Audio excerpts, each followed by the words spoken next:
Hello friends, कसे आहात? I hope मित्रांनो तुम्ही आनंदात असाल. मित्रांनो, आज आपण घेत आहोत standard 7 subject general science chapter number 11 cell structure and microorganisms. मित्रांनो, या चॅप्टरविषयी आपण माहिती घेणार आहोत. अर्थात सेलविषयी तुम्ही माहिती आधी घेतलेली आहे. 6वीमध्ये तुम्ही सेलविषयी शिकलात.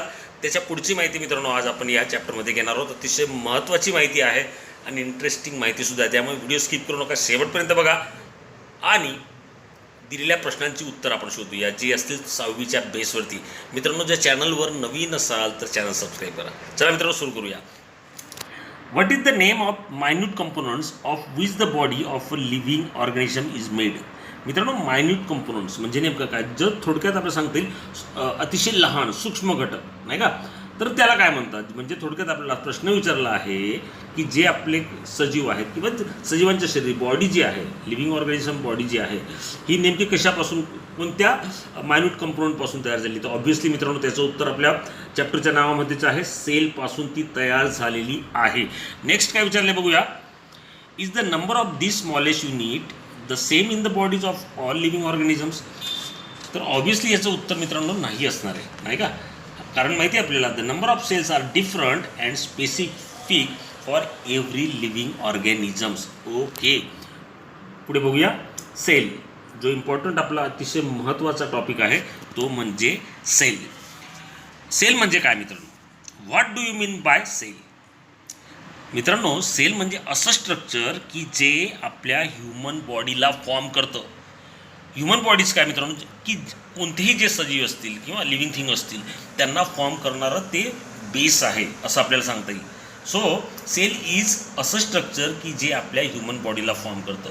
Sale is the smallest individual structure of any particular living organism. मित्रांनो, मग ते प्लॅन्ट असू दे किंवा मग ॲनिमल असू देत किंवा मायक्रो ऑर्गॅनिझम असू दे, नाही का, तर तुम्हाला सांगता येईल cell is the smallest individual structure of any particular living organization. Okay मित्रांनो, काय दिले आपण ते बघूया. We have learn that cellular organization is the primary characteristics of all living organisms. मित्रांनो, ही जी रचना आहे, हे जे स्ट्रक्चर आहे, पेशीमय रचना जी आहे, हे प्रमुख कॅरेक्टरिस्टिक आहे सजीवांचं असं आपल्याला म्हणता येईल, नाही का? लिव्हिंग थिंगचं ते प्रमुख लक्षण आहे, कॅरेक्टरिस्टिक्स आहे. ओके, आता सर्वात महत्त्वाची ओळ जी मित्रांनो ती आहे पुढे, that the cell is the fundamental structure and functional unit of living organisms. मित्रांनो, ही ओळ खूप महत्त्वाची, तुम्ही 6वीला ते शिकला आहात. Cell is the fundamental structure and functional unit of living organisms. म्हणजेच काय? सजीवांचा जो रचनात्मक किंवा कार्यात्मक असा तो मूलभूत घटक आहे, नाही का? Fundamental structural and functional unit of living organisms. Okay, I hope मित्रांनो हे तुम्हाला कळालं असेल. ॲक्च्युली हे 6वीतच झालं होतं. आता बघूया कंप्लीट द फ्लो चार्ट. इथे फ्लो चार्ट दिलेला आहे आणि तो आपल्याला कंप्लीट करायला सांगितलं. नेमका काय होतो बघा मित्रांनो. अर्थातच या फ्लो चार्टवरूनच आपण सेल जे आहे ते कसं डेव्हलप होत झालं ते आपण शिकणार आहोत. इथे बघा मित्रांनो काय दिले आपल्याला. इथे काही रिक्त जागा दिल्या आहेत. पहिली आहे ही रिक्त आहे. इथे वर्ड्स, सेंटेन्स, पुन्हा इथे आपल्याला डॅश दिला आहे, चॅप्टर्स अँड बुक. मित्रांनो, जर तुम्ही इथे नीट लक्षात घेतलं, हा वर्ड्स आहे. वर्डच्या आधी काय येतात मित्रांनो? कोणतं तरी अल्फाबेट येणार आहे इथे, नाही का? अल्फाबेट असणार, अल्फाबेटपासून वर्ड तयार होईल. अनेक वर्ड मिळून काय होतं मित्रांनो? सेंटेन्स तयार होतं आणि अनेक सेंटेन्स मिळून थोडक्यात आपल्याला सांगता येईल. बघा इथे जर बघितलं तर हा पॅरेग्राफ जो आहे हा तयार झालेला आपल्याला दिसून येतोय, नाही का? म्हणजे पॅरेग्राफ असेल किंवा मग आपण पेजसुद्धा म्हणू शकतो. हे पूर्ण पेज आणि ते पेज, काही पेज मिळून मग चॅप्टर तयार झालं आहे आणि असे अनेक चॅप्टर मिळून बुक तयार झाले. तुमच्या सायन्सचं जर उदाहरण घेतलं तर तुमच्या लक्षात येईल, नाही का? हे बुक तयार झालं आहे काय, त्यामध्ये अनेक चॅप्टर्स आहेत. आता हे अनेक चॅप्टर्स जे आहेत, या चॅप्टरमध्ये अनेक पेजेस आहेत किंवा पॅरेग्राफ्स आहेत. एका पॅरेग्राफमध्ये अनेक सेंटेन्स आहेत, सेंटेन्समध्ये वर्ड्स आहेत आणि लास्ट जो आहे म्हणजे बेस जो आहे, लास्ट म्हणण्यापेक्षा सुरुवातीचा म्हणूया, तो आहे अल्फाबेट किंवा मग लेटर्स आपल्याला म्हणता येईल, नाही का? लेटर्सपासून वर्ड्स जे ते तयार होतात. मग मित्रांनो, हे जे स्ट्रक्चरल ऑर्गनायझेशन आहे बुकचं, नाही का, त्या बुकचा हा फ्लो चार्ट आहे. थोडक्यात काय, we see the structural organisation of a book in the above flow chart. आता या फ्लो चार्ट जो बुकचा काढला तो इथून सुरुवात झाला, लेटरपासून वर्डपासून सेंटरपासून पॅरापासून चॅप्टर्स आणि नंतर बुक्स, नाही का? अशा पद्धतीने हा डेव्हलप होत गेला आणि बुक तयार झालं. सेम मित्रांनो, सेम फ्लो चार्ट आपल्याला जो आहे तो आपल्याला ह्युमन बिईंगचा, थोडक्यात आपण इथे ह्युमन बिईंगची आकृती दिली आहे, त्या त्याबद्दलचा तो असू शकतो. बघूया आपल्याला काय दिलं आहे. Okay, these are cells, tissue, organs, organ system, organism, cells form the basis of the structure of function of living organism. ते जे आपल्याला सांगितलं, ज्याप्रमाणे इथे लेटर होते किंवा अल्फाबेट बेसिक स्ट्रक्चर होतं बुकचं, तर cells form a basic of the structure and function of living organism. It is only the help of cells that living organisms carrying out all their different life process. मित्रांनो, मग त्या आधारित ज्या life process जी आपल्या जीवनामधली या actually सेलवरच आधारित असतात. बघूया मित्रांनो हा फ्लो चार्ट काय आहे. ओके, आता मित्रांनो इथे बघा आपल्याला जी फिगर दिली त्यामध्ये आपण बघितलं तर सुरुवात जी स्टार्टिंग जी आहे ती सेलपासूनच आपल्याला दिली. म्हणून तर म्हटलं आता मित्रांनो, cell is the fundamental structure and fundamental functional unit of living organisms. सेलपासून स्टार्ट होतं आहे. असे अनेक सेल मिळाले, बरेचसे सेल झाले, त्यापासून टिश्यू तयार होतो. या टिश्यूपासूनच मित्रांनो ऑर्गन्स तयार होतो आणि असे बरेच ऑर्गन्स जे आहेत ते आपल्या शरीरामध्ये ऑर्गन्सपासून वेगवेगळ्या ऑर्गनपासून ऑर्गन सिस्टीम तयार होते आणि या असे अनेक ऑर्गन सिस्टीमपासून मग ती रिस्पायरी सिस्टीम असेल, अशा वेगवेगळ्या सिस्टीम्स आहेत त्यापासून बॉडी जी तयार होते. मग यावरून आपल्याला मित्रांनो काय समजतं आहे, तर सुरुवात जी आहे मित्रांनो ही सुरुवात होते सेलपासूनच होते आहे, नाही का. त्यामुळेच तर आपण म्हणतो मित्रांनो, cell is the fundamental structural and functional unit of living organism. I hope मित्रांनो तुम्हाला हा टॉपिक कळाला असेल. आता मित्रांनो, सेल जी आहे ते म्हणजे याआधी सुरुवातीला सेल जे डिस्कवर जे ते कोणी केलं तो सुद्धा प्रश्न नेहमी विचारला जातो. त्यामुळे तुम्ही हे लक्षात ठेवा, ते नाव आहे ग्रेट सायंटिस्ट रॉबर्ट हुक. आता 1665 म्हणजे 1665मध्ये त्यांनी काय केलं, ऑब्झर्व थिन सेक्शन ऑफ कॉक अंडर मायक्रोस्कोप. आता मायक्रोस्कोप मित्रांनो तुम्ही पाहिला असेल, 6वीला तुम्हाला तुमच्या शिक्षकाने दाखवला असेल, नाही का. तर तो मायक्रोस्कोप खाली त्यांनी काय केलं, एका झाडाचं पातळ काप घेतला आणि तो मायक्रोस्कोपच्या खाली पाहिला. मग त्यांना काय दिसलं, he saw a hexagonal compartments like those of the beehive. आता मित्रांनो, जे मधमाशाचं पोळं आहे ते तुम्ही पाहिलं असेल बघा, मी तुम्हाला ते झूम करून दाखवतो.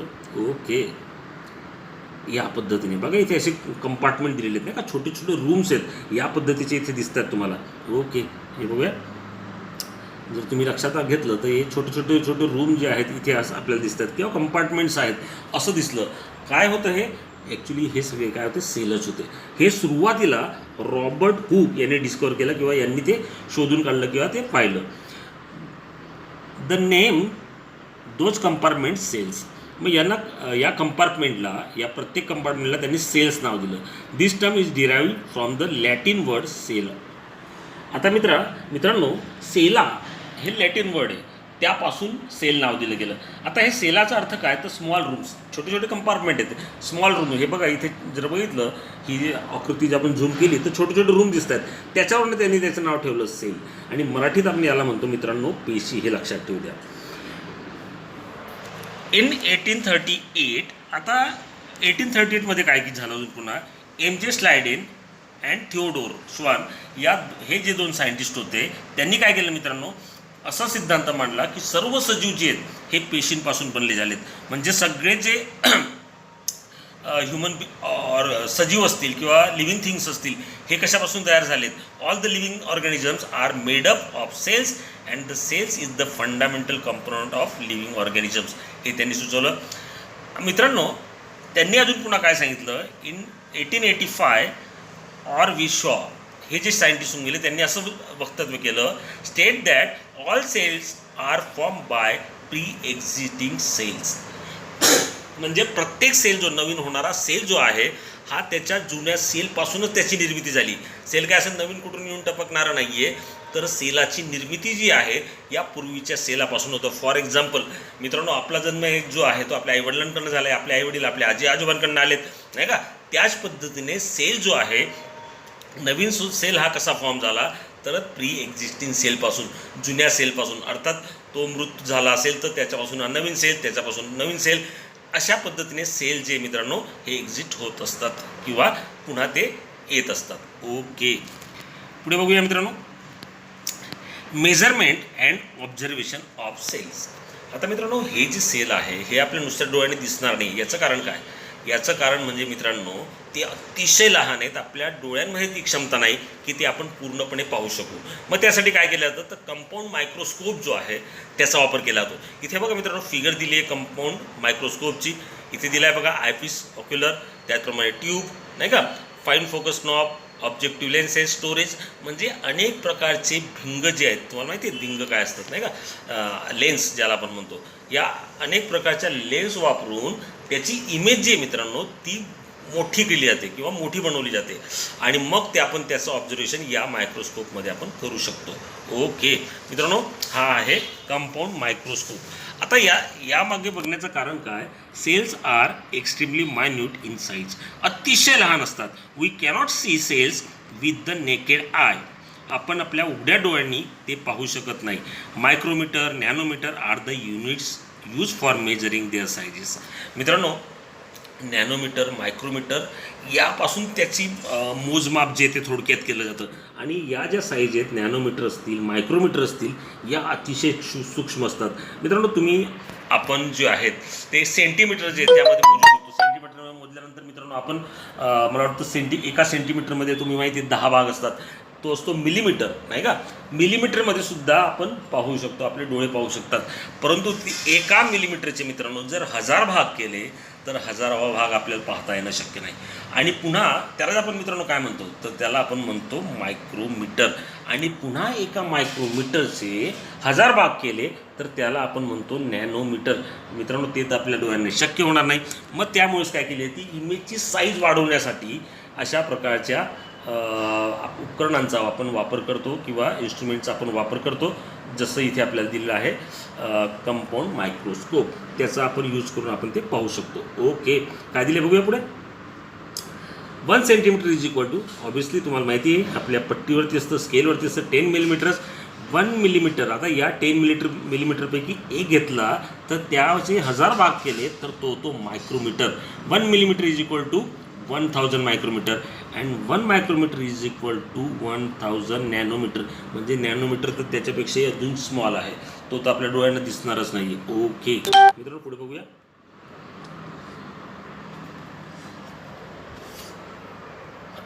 Let's try this. मित्रांनो एक ॲक्टिव्हिटी दिलेली आहे ती आपण बघूया. Take a piece a segment of a onion, carefully separate off thin skin from its concave surface with the help of forceps.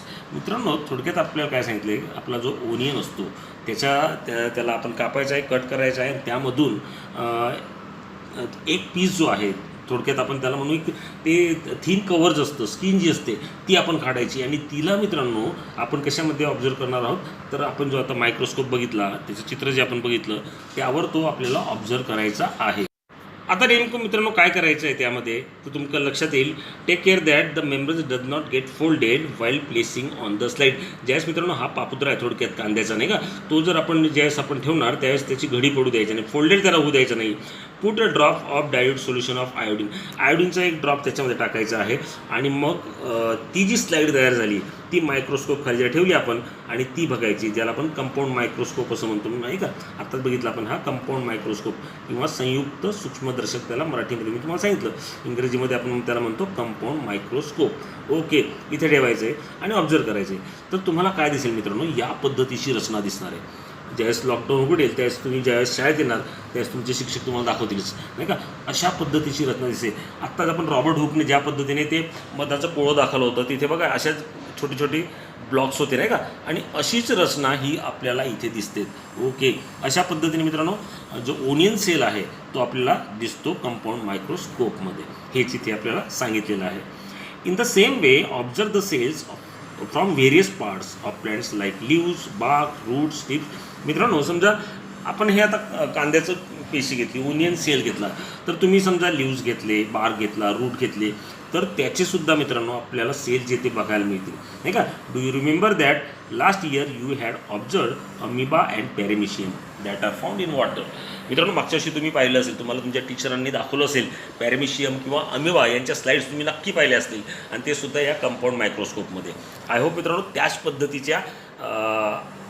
पद्धतीचे आपण वेगवेगळे ऑर्गॅनिझम जे आहेत किंवा सेल जे आहेत आपण यावर्षी पाहणार आहोत ज्यावेळेस लॉकडाऊन उघडेल. ओके, पुढे बघूया. Are the cells that you observe or alike, what is their structure, what are their shape. मित्रांनो हे तर तुमच्या लक्षात आलं असेल, या सगळ्या सेल ज्या आहेत या एकसारख्या नसणार आहेत नाही का. या सर्व सेल एकसारख्या नसणार आहेत. त्यांचे आकार जे आहेत, त्यांचे शेप जे, त्यांचे स्ट्रक्चर जे आहे ते सगळं जे मित्रांनो हे नक्कीच वेगळं असणार आहे नाही का. तुम्हाला सांगता येईल there is a great variation in their shape of cells. They shapes are mainly related to their functions. त्यांचं जे मित्रांनो शेप जो आहे हा कशाशी निगडीत असतो, तर त्याच्या फंक्शनिंगशी, त्याचं कार्य काय आहे त्याच्याशी तो निगडीत असतो, लक्षात घ्या. आणि त्यांचे शेपसुद्धा वेगवेगळे असतात. बघूया ते शेप आपल्याला दिलेले तिथे. ओके, आता मित्रांनो इथे पहिला शेप जर बघितला आपण स्पायरोगायरा, हा रेक्टँगल थोडा दिसतो आपल्याला नाही का. अमिबाला कोणत्याही प्रकारचा शेप नसतो. त्याचप्रमाणे मित्रांनो हा फॅट सेल आहे. त्याचप्रमाणे मित्रांनो असे अनेक सेल जे आहेत आपल्याला इथे दाखवलेत. त्यांचे आकार जे, त्यांचे शेप जे आपल्याला दाखवलेत. रेड ब्लड सेल्स, तुम्हाला माहिती मित्रांनो ज्यावेळेस ब्लड टेस्ट केली आहे त्यामध्ये हे RBC असतात नाही का. रेड ब्लड सेल RBC ज्याला म्हणतो किंवा WBC, वेगळ्या प्रकारचे सेल्स असतात. त्यांचा आकार जो आहे बघा, त्यांचा शेप जो आहे तो बघा तो वेगळा आहे. त्याचप्रमाणे सरफेसेस सेल्स जो स्किन जवळ असणार आहे. त्याचप्रमाणे मसल सेल्स, मसलमध्ये असणारे सेल्स आहे. अँड एग सेल, अंडपेशी त्याला मराठीमध्ये आपण म्हणतो. इथे दाखवले आपल्याला अस्पर्म दाखवलेला आहे नाही का. हा मेड रिप्रोडक्टिव्ह हार्मोन्स आहे. त्याचप्रमाणे बोन सेल आहे, नर्व सेल आहे. असे वेगवेगळ्या प्रकारचे सेल जे आहेत हे आपल्याला इथे दाखवले. So friends, cells are of many different shapes. वेगवेगळ्या प्रकारचे शेप्स इथे दिसत आहेत आपल्याला नाही का. आत्ताच आपण ते पाहिले. Examples circular, rod shape, columnar, spiral, oval, rectangular etcetera. अशा प्रकारचे शेप मित्रांनो आपल्याला या फिगरमध्ये थोडक्यामध्ये दिसत आहेत. हे व्हेरियस सेलचे फिगर आहेत. इच sale contains various component for carrying out the life process of the living organism. मित्रांनो ही जी लाईफ प्रोसेस घडून येण्यासाठी यामध्ये वेगवेगळ्या प्रकारचे व्हेरियस कॉम्पोनंट जे आहेत हे आपल्याला दिसून येतात आणि त्यामुळेच याची लाईफ प्रोसेस जी ती चालू असते. These components are called organelles. मित्रांनो यालाच आपण काय म्हणतो, these components are called organelles. मराठीमध्ये याला अंगके असं नाव आहे. आपण त्यांना म्हणतो organelles. Okay, these organelles are studied in detail with the help of the electron microscope. आता मित्रांनो हे ऑर्गनल्स आपल्याला पाहिजे असतील, याच्यामध्ये असणारे सेलमध्ये असणारे हे ऑर्गनल्स जर पाहायचे असतील मित्रांनो, सेल आधीच खूप लहान आणि त्याच्यामधील ऑर्गनल्स जर पाहायचे असतील तर आपला जो आपल्याकडे असणारा कंपाऊंड मायक्रोस्कोप जो आहे तो हा उपयोगी नसतो. तर त्यासाठी आपल्याला इलेक्ट्रॉनिक मायक्रोस्कोप जो आहे याचा वापर करावा लागतो. आता इलेक्ट्रॉनिक मायक्रोस्कोपमध्ये नेमकं काय होतं, which can magnify image up to 2 × 10⁹ means approximately 2 billion times their actual size. म्हणजेच थोडक्यात आपल्याला असं म्हणता येईल, एखादी इमेज जर आपल्याला पाहायची असेल मित्रांनो किंवा एखादा ऑर्गनल जर आपल्याला पाहायचं असेल तर त्याची इमेज किती पट होते, तर 2 बिलियन टाइम्स एवढी त्याची साईज मोठी होते. मग ते आपल्याला क्लिअर जे ते दिसू शकतं. अर्थात आपल्या शाळांमध्ये हा इलेक्ट्रॉनिक मायक्रोस्कोप नसतो. मग आपण त्या गुगलवरनं सर्च करून त्या ऑर्गनल्स आपण सहज त्याचा अभ्यास करू शकतो. ओके, किंवा चार्टसुद्धा मित्रांनो आपल्या शाळेमध्ये ते असतात. There are 2 main types of cells. First one is animal cell and second plant cell, जे आपल्याला आकृती मित्रांनो खाली दाखवली आहेत नाही का. These cells contains various types of membranes bound cell organelles. Plant cell have a definite shape due to the presence of the cell wall around them. आता मित्रांनो प्लांट सेल जर बघितला तर याला एक विशिष्ट शेप जो आहे, हा प्लांट सेल आहे याला विशिष्ट शेप आहे बघा या पद्धतीने. आता मित्रांनो हा शेप जो आहे हा कशामुळे आहे तर आपल्याला असं सांगता येईल due to the presence of cell wall around them.